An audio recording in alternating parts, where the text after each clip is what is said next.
હાલો friends, આજે આપણે બનાવીશું સૂજીમાંથી બિસ્કિટની રેસીપી. તેના માટે આપણે અડધો વાટકો ભરી અને મોટા દાણાવાળી સૂજી લીધી છે. તમારે ઝીણી સૂજી લેવી હોય તો પણ તમે લઈ શકો છો. સૂજીને આપણે એક વાસણમાં નાખી દઈશું. હવે તેની સાથે આપણે એક વાટકો ભરી અને ઘઉંનો લોટ નાખશું, જેનાથી આપણે રોટલી બનાવતા હોય. હવે તેમાં આપણે 1 ચમચી ભરી અને ઘી નાખી દઈશું અને લોટને આપણે સારી રીતે મિક્સ કરી દઈશું. તમારે તેલ નાખવું હોય તો પણ તમે નાખી શકો. બિસ્કિટમાં આપણે વધારે પડતું મોણ એડ નથી કરવાનું. આપણે તેમાં વધારે મોણ એડ કરશું તો બિસ્કિટ છે તે તેલને પી જશે અને બિસ્કિટ છે તે સારા નહીં બને. તો આ રીતે લોટને આપણે સારી રીતે મિક્સ કરી દીધો છે, તમે જોઈ શકો છો. હવે તેને આપણે થોડી વાર માટે સાઈડ પર રાખી દઈએ. હવે આપણે 3 ચમચી જેટલા સિંગના દાણા લીધા છે. તમારે તેમાં કાજુ બદામ એડ કરવા હોય તો પણ તમે કરી શકો છો.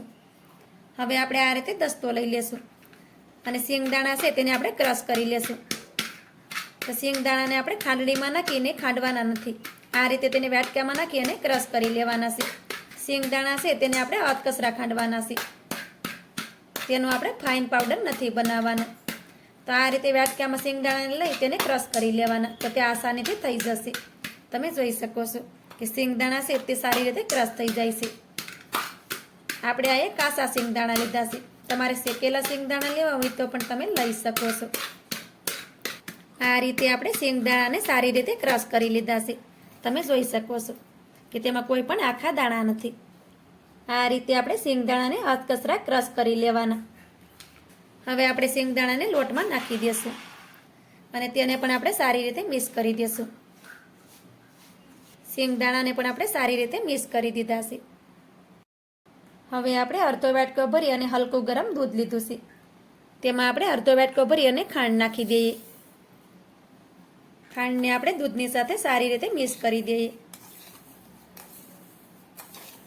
ખાંડને આપણે દૂધની સાથે સારી રીતે મિક્સ કરી દીધી છે. હવે તેમાંથી આપણે 4 ચમચી જેટલું દૂધ છે તેને લોટમાં નાખી દઈએ. તો આ રીતે ખાંડ હોતું દૂધ જ આપણે નાખવાનું અને લોટને આપણે બાંધવાનો છે. તો આ રીતે થોડી થોડી ખાંડ ને દૂધ છે તેને આપણે લોટમાં નાખતા જશું અને લોટને આપણે સારી રીતે મસળી લેવાનો છે. લોટને આપણે થોડો કઠણ રાખવાનો છે, તો જ આપણે બિસ્કિટ છે તે એકદમ પરફેક્ટ બનશે. તો આ રીતે થોડું થોડું દૂધ અને ખાંડ આપણે લોટમાં નાખતા જવાનું અને લોટને બાંધી લેવાનું. બિસ્કિટ બનાવવા માટે આપણે આખી ખાંડનો જ ઉપયોગ કરવાનો છે. આપણે તેમાં ખાંડનો પાવડર યુઝ નથી કરવાનો. એક સાથે આપણે બધું દૂધ પણ નહીં નાખી દેવાનું. આપણે જેટલી જરૂર પડે તેટલું જ દૂધ નાખવાનું છે. લોટને આપણે વધારે ઢીલો કરશું તો બિસ્કિટ આપણે સારા નહીં બને. તો લોટને આપણે મીડિયમ ઠીક રાખવાનો છે. આ રીતે આપણે થોડું થોડું દૂધ આપણે લોટમાં નાખતા ગયા છે અને લોટને બાંધી લીધો છે. લોટને તમે જોઈ શકો છો કે લોટને આ રીતે આપણે કઠણ રાખવાનો છે. આપણે દૂધ લીધું હતું અડધો વાટકો ભરીને, તેમાંથી 1 ચમચી જેટલું દૂધ છે તે વધી ગયું છે. તો તેને આપણે સાઈડ પર રાખી દઈશું, કેમ કે વધારે પડતું દૂધનો ઉપયોગ આપણે નથી કરવાનો. આ રીતનો આપણે કઠણ લોટ બાંધી અને રેડી કરી લેવાનો. તમે જોઈ શકો છો કે લોટ આપણો એકદમ કઠણ છે. હવે આપણે પાટલો લઈ લેશું. લોટને આપણે પાટલાની ઉપર રાખી દઈશું.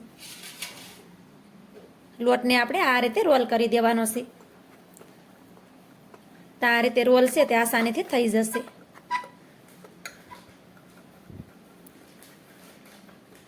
આ રીતે આપણે લોટને ફેરવતા જાઉં, જેથી કરી રોલ આપણો આસાનીથી બની જશે. આ રીતે બિસ્કિટ બનાવી તમે તેને 1 મહિનો દિવસ સુધી ખાઈ શકો છો. સાની સાથે આ બિસ્કુટ ખાવાની ખૂબ જ મજા પડી જાય છે. આ રીતે આપણે લોટનો રોલ કરી દીધો છે. હવે તેને આપણે આ રીતે થોડુંક ફ્લેટ કરી દેવાનું છે. તમારે ગોળ બિસ્કિટ બનાવવા હોય તો પણ તમે બનાવી શકો અને બંને સાઈડમાંથી એક સરખું કરી દેવાનું, જેથી કરી બિસ્કિટ આપણા એક સરખા બને. હવે આપણે આ રીતે સાકું લઈ લેશું અને તેમાંથી આ રીતે બિસ્કિટને બનાવી લેશું. તો બિસ્કિટને આપણે આ રીતે થોડાક મોટા રાખવાના છે, વધારે પડતા પતલા બિસ્કિટ આપણે નથી કરવાના. આ રીતે તેને આપણે કાપી લેવાના. તમે જોઈ શકો છો કે બિસ્કિટ છે તે આસાનીથી બની જાય છે. પછી તેને આ રીતે એક સરખું કરી દેવાનું, જેથી કરી બિસ્કિટનો શેપ આપણે એક સરખો આવે. તો આ રીતે તમે જોઈ શકો છો. તો આ રીતે આપણે બધા બિસ્કિટને બનાવી અને રેડી કરી લઈએ. આ રીતે આપણે બધા બિસ્કિટને બનાવી અને રેડી કરી લીધા છે. બિસ્કિટને તમે જોઈ શકો છો કે બિસ્કિટને આપણે આ રીતે થોડાક મોટા જ રાખ્યા છે. બિસ્કિટને આપણે વધારે પડતા પતલા નથી કરવાના, આ રીતે થોડાક તેને મોટા જ રાખવાના છે. તો જ બિસ્કિટ છે તે એકદમ પરફેક્ટ બનશે. બિસ્કિટને તળવા માટે આપણે તેલને પણ ગરમ કરવા માટે રાખી દીધું છે. હવે આપણે બિસ્કિટને તળી લેશું. તેલ પણ આપણું સારી રીતે ગરમ થઈ ગયું છે. હવે તેમાં બિસ્કિટને રાખી દઈએ.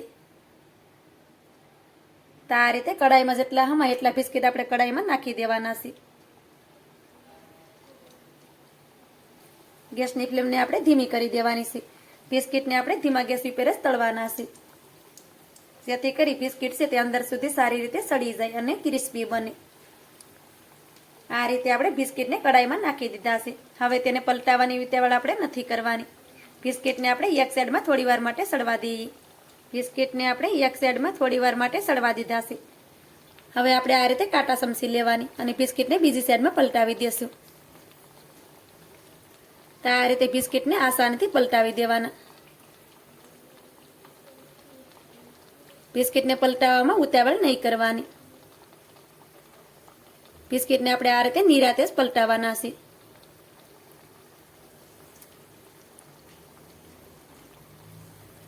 તો આ રીતે બિસ્કિટ છે તે આસાનીથી પલટી જાય છે, તમે જોઈ શકો છો. તો બિસ્કિટને પલટાવવામાં આ રીતે કાંટા ચમચી જ લેવાની.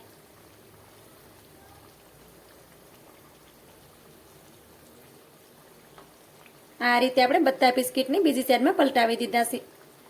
હવે બિસ્કિટને આપણે બંને સાઈડમાં ફેરવતા જઈએ અને ધીમા ગેસ ઉપર તેને તળી લઈએ. બિસ્કિટને આપણે ધીમા ગેસ ઉપર જ બંને સાઈડમાં ફેરવતા ગયા છીએ અને બિસ્કિટને આપણે તળી લીધા છે. બિસ્કિટને તમે જોઈ શકો છો કે તેનો કલર પણ આ રીતે ચેન્જ થઈ ગયો છે. હવે આપણે બિસ્કિટને કાઢી લેશું. તો આ રીતે આપણે બધા બિસ્કિટને ઝારામાં લઈ લેશું, જેથી કરી વધારાનું બધું તેલ નીકળી જાય.